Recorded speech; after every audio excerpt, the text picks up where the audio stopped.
Olá, olá, graça e paz, que Deus abençoe ricamente você, que abençoe toda a sua família. Que bom, estamos de volta aqui no canal Falando de Cristo na Estrada aqui no YouTube e na fanpage da Rádio Web Falando de Cristo na Estrada no Facebook. E aí, tudo bem com vocês? Pessoal, já quero dar um recado de cara, né? O YouTube tem umas regras novas aí.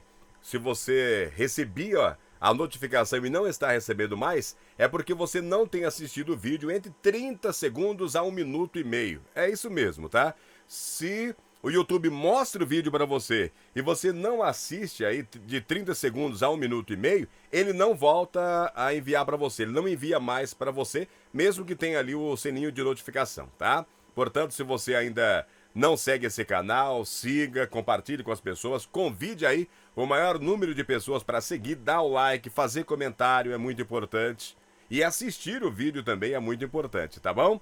Pessoal do Facebook, tudo bem com vocês? Dá um pulinho lá no YouTube e nos ajude também no YouTube. Olha, eu já fiz uma enquete aí no Store do Facebook, também no Instagram, então brevemente nós estaremos trabalhando também com a Palavra de Deus no Instagram e também no Store do Facebook. Eu de cá, você de lá, sempre comigo, minha esposa querida, Dona Vilma. Hoje nós estamos aqui em Santa Luzia do Oeste. Aproveitei o nosso horário de almoço para falar com vocês a respeito do livro de Gênesis, né? Durante 90 dias nós estamos estudando esse livro maravilhoso. Gênesis, abril, maio e junho, são 13 lições. Se você não me conhece, eu sou Vanderlei Francisco, tá? Eu de cá, você de lá, ó. Em minhas mãos ela, né, a velha companheira Bíblia Sagrada, lâmpada para meus pés, luz para o meu caminho, é a santa palavra de Deus. Se você ainda não leu esse livro, leia, é muito importante. O último convite, uma mensagem de esperança. Os irmãos adventistas entregaram esse livro aí em todo o Brasil, em toda a América do Sul, né? E eu tenho livros desse aqui para entregar. Se você vê minha van, pode levantar a mão que eu paro e entrego para você, ou procure aí qualquer irmão adventista. Esse livro é muito importante. Gostaria que você lesse. Vamos orar? Vamos falar com Deus para a gente começar o nosso estudo de hoje. Hoje nós vamos falar sobre o dilúvio. Vamos orar. Querido Deus, amado Pai, em sua presença, pedimos perdão pelos pecados e falhas e lhe agradecemos pela oportunidade de estudar a sua palavra. Pedimos o Santo Espírito que seja o nosso professor, que derrame uma bênção sobre todas as famílias e em nossos corações. É o que te pedimos em nome de Jesus. Amém. Amém? Bom, mais uma vez, se você está chegando agora, não esqueça de se inscrever, dar o like. É importante, não custa nada, né? Vai lá e dá um like lá, o joinha, fazer algum comentário também e assistir o vídeo, tá? É importantíssimo. Irmãos, eu tenho falado para vocês que nós devemos pregar esse tema enquanto nós podemos, né? Apesar que do dilúvio há muita comprovação científica hoje, né? As pessoas já têm discutido aí no meio acadêmico sobre o dilúvio, tá? Alguns desacreditam, outros acreditam. Agora, se você é cristão, é criacionista, você deve acreditar no relato histórico do dilúvio, porque o próprio Jesus, ele diz ali em Mateus 24:37, né? Assim como foi nos dias de Noé, assim será também a vinda do Filho do Homem. Essas são palavras de Jesus referindo-se ao dilúvio histórico, não só pela fé, mas refere-se ao dilúvio histórico. Assim como foi no dia de Noé, assim será também a vinda do Filho do Homem. Tá? E vamos falar um pouco hoje sobre o dilúvio, né? A preparação para o dilúvio. Depois você lê com bastante carinho Gênesis capítulo 6, aqui do verso 13 até Gênesis capítulo 7, verso 10. Que lição nós podemos aprender desse incrível relato da história humana primitiva? Tem muita coisa para aprendermos sobre o dilúvio, né? Primeiro, nós vamos ver ali a obediência de um homem, Noé. Nós vamos ver também a graça de Deus para conosco, a graça de Deus para com toda a humanidade. E nós vamos ver ali a renovação da aliança de Deus, né? A aliança da preservação da vida. Deus deu a Noé a dimensão exata da arca. Deu instruções claras em relação à sua construção. Em todos os detalhes, foi Deus que fez, tá? A sabedoria humana não poderia ter concebido uma estrutura de tão grande resistência e durabilidade. Deus foi o projetista e Noé o construtor-chefe. O Ellen White escreve essas palavras no livro Patriarcas e Profetas, página 66. Irmãos, Na classe nós ficamos exatamente, né, estudando isso daqui, né, pensando, refletindo sobre isso daqui. Às vezes nós desistimos de projetos que nós julgamos ser projetos difíceis. Às vezes desobedecemos a palavra de Deus por achar que é difícil de ser cumprida, né? Agora Noé, com a tecnologia da época, né? Noé, ele recebe esse projeto e ele vai construir esse projeto durante mais de um século construindo. Isso é incrível, né? Isso é obediência irrestrita a esse Deus maravilhoso. E aqui vai aparecer um paralelo entre as duas arcas. Aquela arca que foi construída para abrigar as duas tábuas que Deus escreveu com o próprio dedo, os 10 mandamentos, né? Eram duas tábuas. A primeira tábua, 4 mandamentos, ensina o homem a ter um relacionamento perfeito de amor com Deus. E a outra tábua, 6 mandamentos, que ensina o homem a ter um relacionamento de amor para com o homem, né? Para com o ser humano. Então, aquela arca foi construída ali com madeira de acácia, com ouro, os querubins foram colocados em cima ali, a tampa chamada propiciatório, para abrigar ali a lei moral de Deus. E foi Deus que deu uma instrução, tanto para fazer a arca, como também para fazer o tabernáculo que Moisés construiu, né? E aqui nós temos a arca, que chamamos popularmente de a Arca de Noé, um projeto também enviado do céu para o construtor-chefe Noé. Agora, a obediência desse patriarca é, portanto, descrita como parte do plano divino da salvação. Ele foi salvo porque teve fé para fazer o que Deus havia pedido para ele, né? Aquele que Deus tinha ordenado para ele. Ele teve fé e ele fez.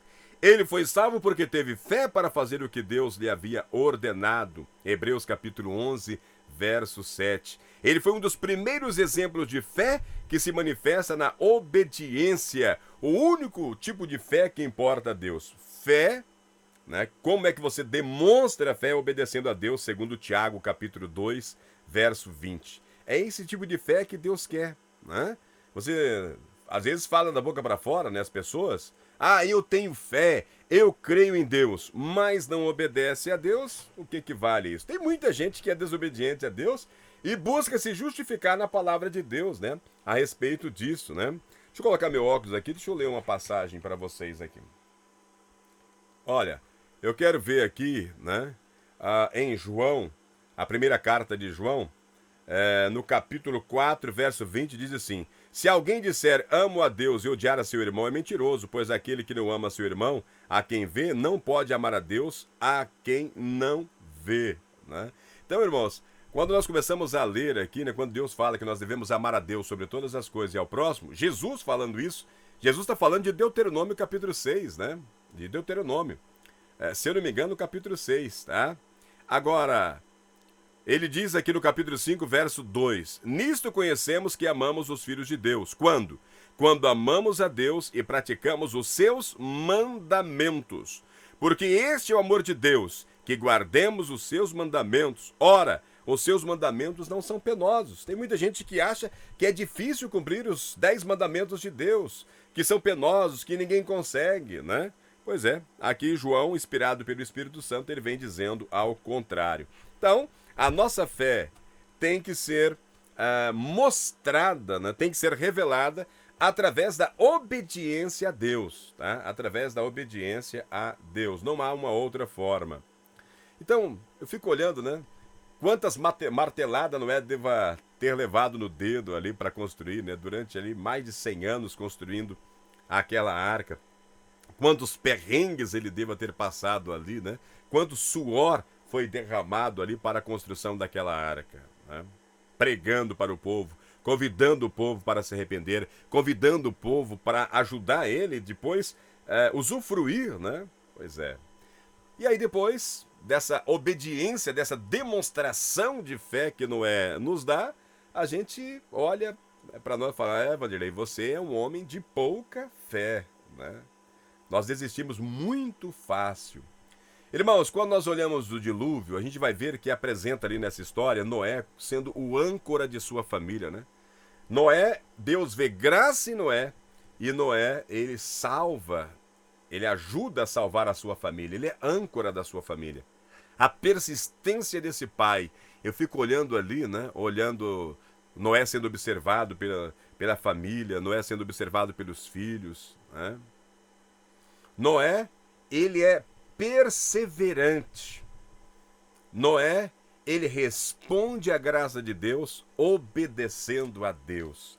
Como é que você tem respondido à graça de Deus, essa graça salvadora de Deus? Por que a descrição do dilúvio lembra o relato da criação? Leia Gênesis capítulo 7 para você entender, né? Gênesis capítulo 7 nos faz lembrar sobre o relato da criação. E quais lições nós aprendemos com o paralelo entre esses dois eventos? O evento da criação e o evento aqui do dilúvio. Há palavras e expressões comuns ali, né? A respeito da história da criação. Mostram Deus misericordioso. Mostram Deus que não desistiu da humanidade, mesmo no ato da destruição, né? Deus, ele se mostra ali não desistir da humanidade caída e transmite uma mensagem de esperança para todos nós, né? Esse processo carrega uma mensagem paradoxal. Primeiro, Deus teve que destruir o que havia antes para permitir uma nova criação depois. Agora, lembre-se, Deus enviou o convite para todos aqueles daquela época, tá? E foram mais de 100 anos Noé pregando. Eles estavam vendo Noé construindo, e Noé falou, olha, Deus está mandando falar para vocês. Eles não foram pegos de surpresa. Jesus falou que vai vir realmente de surpresa como ladrão, mas antes teria os sinais. E os sinais já estão acontecendo. Isso nós estamos vendo todos os dias. Os sinais de Mateus estão acontecendo. E às vezes nós não acreditamos como aquele povo não acreditaram. Por isso Jesus ele vai ali e ele fala, olha, assim como foi nos dias de Noé, assim será também a vinda do Filho do Homem. Tá? O tempo foi passando, e eles não acreditaram que iria cair água. Hoje o tempo está passando, as pessoas comentam, mas sempre foi assim. A Bíblia fala que como sinal haveria guerra, rumor de guerra, haveria terremotos, maremotos, né, tsunamis, mas sempre foi assim. Mas haveria fome, o amor de muitos esfriaria, mas sempre foi assim. Né? Então as pessoas, por Jesus já não ter vindo, né, não está batendo a porta, e as pessoas podem ser pegas despercebidas. Até porque eu não sei o que vai acontecer daqui a uma hora. Né? Eu não sei o que vai acontecer. Quantas pessoas que saem de casa planejando voltar para casa e não voltam mais? Né? Quantas vezes a gente se despede da família de qualquer jeito e depois recebe uma triste notícia que a pessoa se foi, né? Foi descansar. Então nós não sabemos, tá? Então, meus queridos, esse paralelo, né? Aqui, o evento do dilúvio, ele prefigura a salvação futura do mundo no fim dos tempos.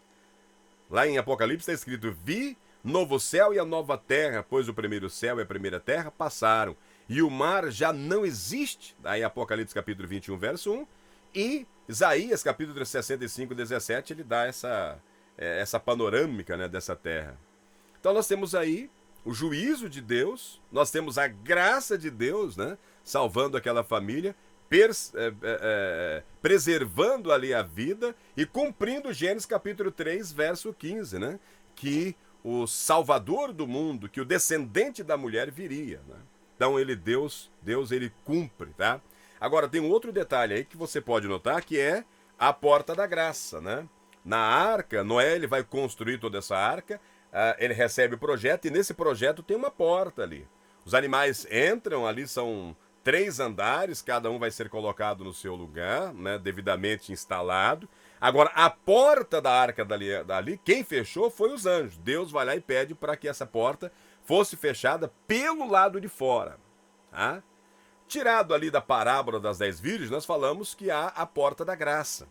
E essa porta da graça é a porta que está aberta, o homem não pode fechar essa porta, tá? Mas quando for fechado, o homem não pode abrir.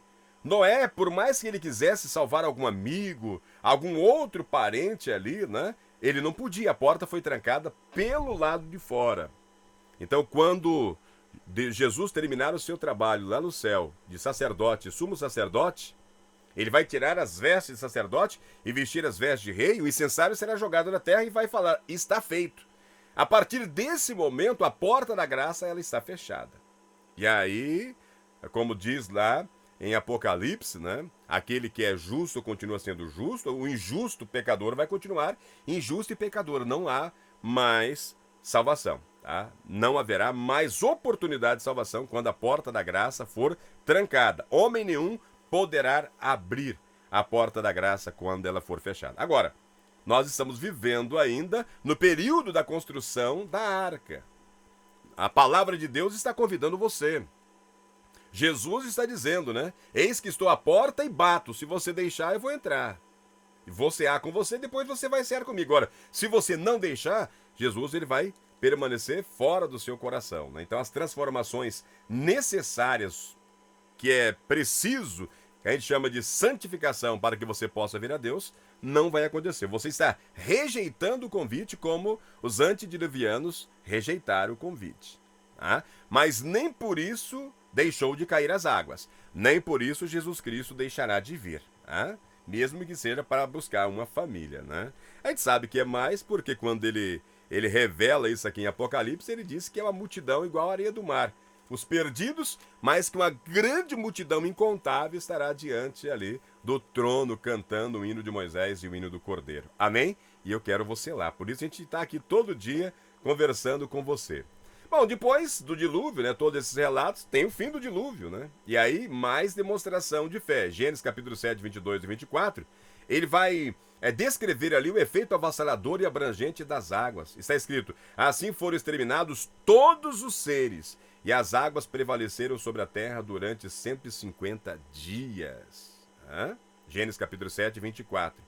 Então foi nesse contexto de total aniquilação e desesperança que Deus se lembrou. Gênesis capítulo 8, verso 1 diz, né, que Deus se lembrou.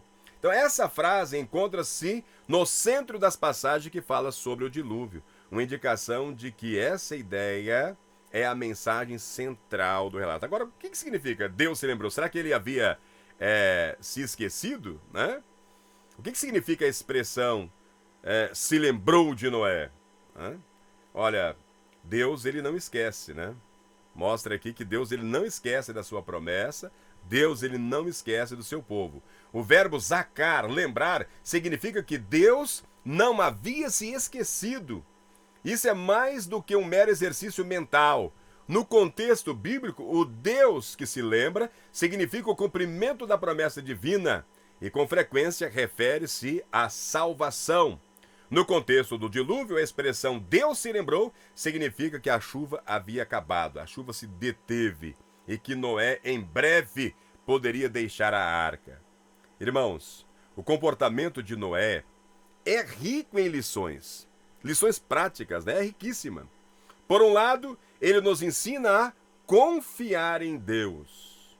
Embora ele ainda não houvesse falado diretamente, por outro lado, a fé não nega o valor de pensar e testar, e não exclui o dever de buscar e ver se o que aprendemos é verdade. Eu estou falando isso porque Noé, mesmo ele sabendo que a chuva já havia cessado, né? Ele continuou mandando os animais e ele continuou dentro da arca, né? Ele faz o teste, ele manda um pássaro, depois ele manda outro pássaro, né? E quando ele tem certeza que o pássaro volta, ele sabe que as águas baixaram, mas ele ainda permanece na arca.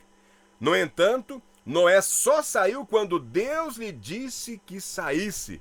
Gênesis capítulo 8, do verso 15 ao verso 19. Noé, ele só vai sair da arca quando Deus fala para ele que ele pode sair. Mesmo quando soube que era seguro sair, ele ainda confiou em Deus e esperou seu sinal antes de deixar a arca.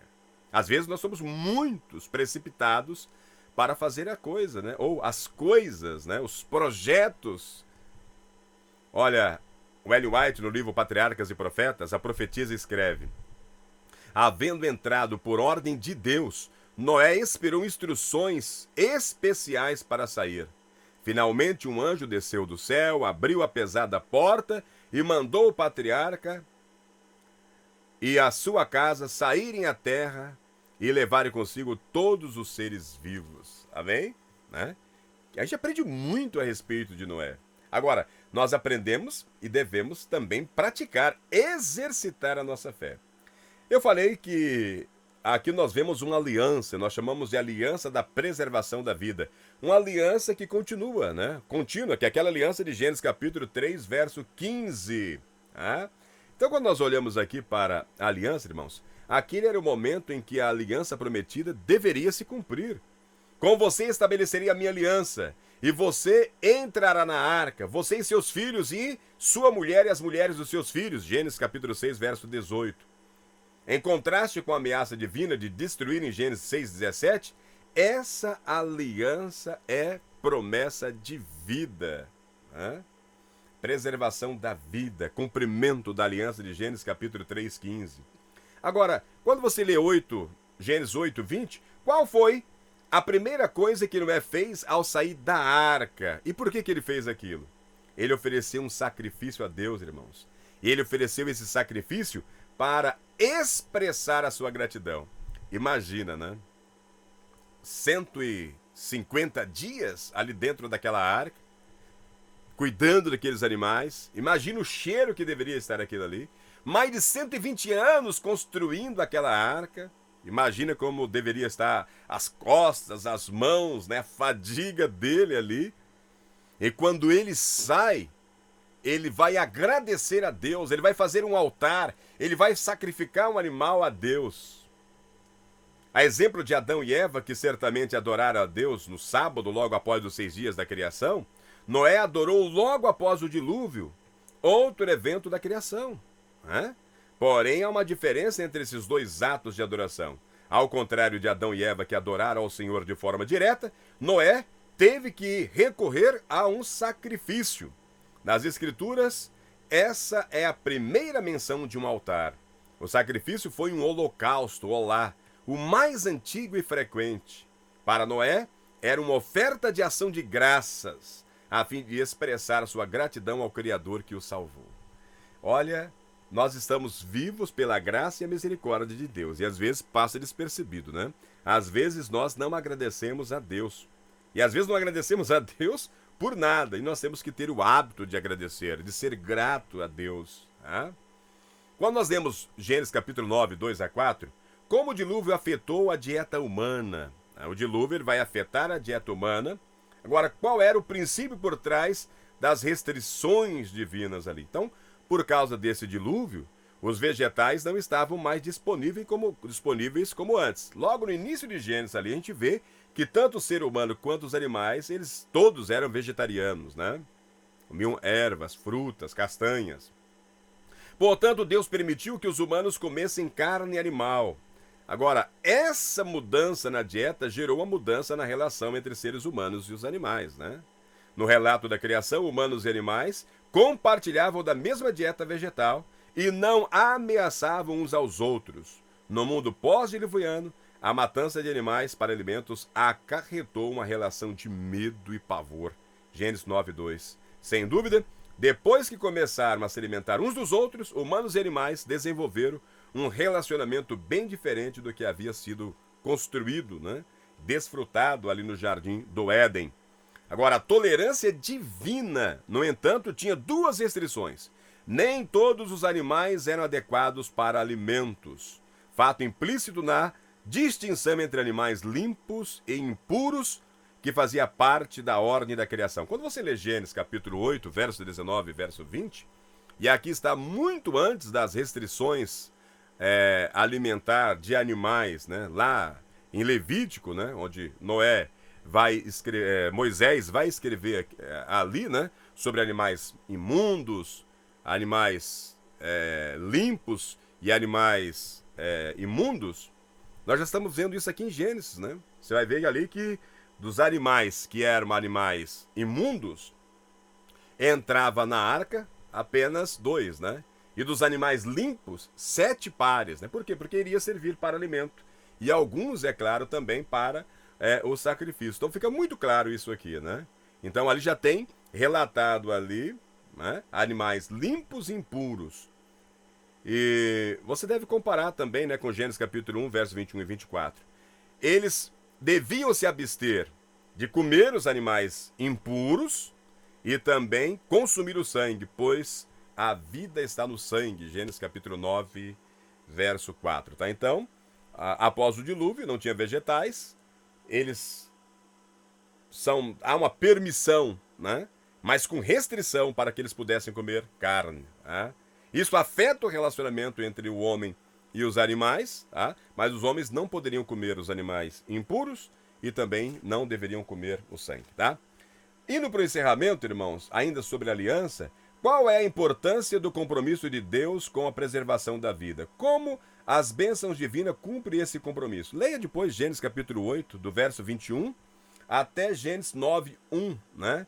Compromisso de Deus em preservar a vida foi um ato de graça. Não foi resultado de méritos humanos. O Senhor decidiu fazer isso apesar da maldade humana. Gênesis 8, 21, né? Gênesis 8, 22 diz que enquanto durar a terra, isto é, enquanto a terra atual permanecer, as estações virão e passarão e a vida será sustentada. Deus, ele não desistiu da sua criação. Então, quando nós vemos aí dia, noite, quando nós vemos as estações acontecendo, está dentro dessa aliança, dentro dessa promessa. E essa promessa, essa aliança vai durar enquanto a terra durar. O texto seguinte, que fala sobre a bênção divina, nos leva de volta à criação original, lá de Gênesis 1, 22, 1, 28, 1 e 2, 3, né? O Senhor, em certo sentido, estava dando à humanidade uma chance de recomeçar, dando novamente ordem para Noé e para a sua família para repovoar toda a terra, né? Eles deveriam agora sair e encher a terra, né? Também de cuidar de todos os animais, né? Esse compromisso, ele está revelando a graça de Deus. O Senhor não desistiu da sua criação, nem dos seres humanos, também não desistiu dos animais, apesar da maldade humana. Então nós podemos ver aí a promessa de Deus em cada estação. Queridos, Deus não desistiu de mim, Deus não desistiu de você. Eu sei quanto eu virei as costas para Deus. Eu sei o quanto eu não pratiquei os mandamentos de Deus. Né? E João vai dizer que pecado é realmente a transgressão dos mandamentos de Deus. Deus não desistiu de mim. Deus não desistiu de você. É por isso que você está respirando agora. É por isso que você está recebendo essa mensagem, ouvindo e vendo. Então Deus, ele não desistiu de nós. Tá? E esse relato está mostrando isso aqui, né? Qual é o significado do arco-íris? Vocês sabem que o sábado é o sinal da criação de Deus. E agora, no dilúvio, Deus dá um outro sinal, que é o arco-íris. Qual é o significado? E como esse sinal da aliança de Deus, de Gênesis 9:13, se relaciona com outro sinal, que é o sinal da aliança, né, da criação lá do sábado. Há uma relação entre os dois, sim. O arco-íris é um sinal da aliança que Deus fez com a humanidade, de que não destruiria a terra com a sua água novamente. Esse sinal se relaciona com o sábado, por quê? Porque também tem alcance universal. Sinal da criação e agora sinal da preservação da vida, né? A frase estabeleço a minha aliança é repetida 3 vezes, Gênesis 9:9, 9:11, 9:17, marcando ali, irmãos, o clímax e o cumprimento da promessa inicial de Deus, de Gênesis 6:18. Então, quando você termina aquela sessão anterior ali, né, Gênesis capítulo 9, de 1 a 7, paralela ao 6º dia do relato da criação, está a passagem paralela à sessão que fala do 7º dia no relato da criação sábado. Dentro do texto, a repetição da palavra aliança por 7 vezes estabelece uma ligação com o sábado. Assim como o sábado, o arco-íris é o sinal da aliança. Além disso, como o sábado, o arco-íris tem alcance universal, isto é, ele se aplica a todos. Da mesma forma que o sábado, como sinal da criação, é para todos, em todos os lugares, a promessa que nenhum outro dilúvio mundial virá é para todos, em todos os lugares. Tá? Então, Deus está falando para o planeta Terra. Não haverá mais um dilúvio. Vocês podem ficar tranquilo. Assim como nós temos o sábado, 7º dia, que é o sinal da criação de Deus, para te lembrar que Deus é o criador de todas as coisas, que ele é o mantenedor, ele estabelece o arco-íris como sinal também universal para todos. Amém? O que nós aprendemos com Noé, o que nós aprendemos como Deus faz o projeto e entrega na mão desse homem, e esse homem demonstra a sua fé em Deus, obedecendo a Deus, construindo a arca, convidando os animais. E os animais aqui está sendo mais racional do que o ser humano, né? Convidando os seres humanos. Como ele é o âncora da família, ele salva a sua família. Como ele obedece a Deus até no momento de sair da arca, mesmo sabendo que a água já havia baixado. E ao sair da arca, ele faz ali um holocausto, né? Um altar, um sacrifício de adoração e ação de graça. E como Deus deixa o sinal da criação, o sábado universal, e também o sinal do arco-íris, dizendo que todas as estações continuarão acontecendo, que a terra jamais será inundada por água novamente. Deus te ama. Deus me ama. Ele não desiste de nós. É por isso que nós estamos aqui estudando a sua palavra. Que Deus possa te abençoar ricamente. Que você possa ter forças para demonstrar esse amor, essa fé, obedecendo a sua palavra. Lâmpada para meus pés, luz para o meu caminho, é a santa palavra de Deus. Oremos? Querido Deus, amado Pai, mais uma vez pedimos perdão pelos pecados e falhas e lhe agradecemos porque aprendemos mais, muito mais da sua palavra. Nos ajude a colocar em prática. Seja com cada família aqui representada. Derrame a sua bênção e nós te agradecemos por não desistir de nós. Nos ajude a alcançar outras pessoas. Em nome de Jesus. Amém. Pense nisso. Um forte abraço e que Deus abençoe a todos.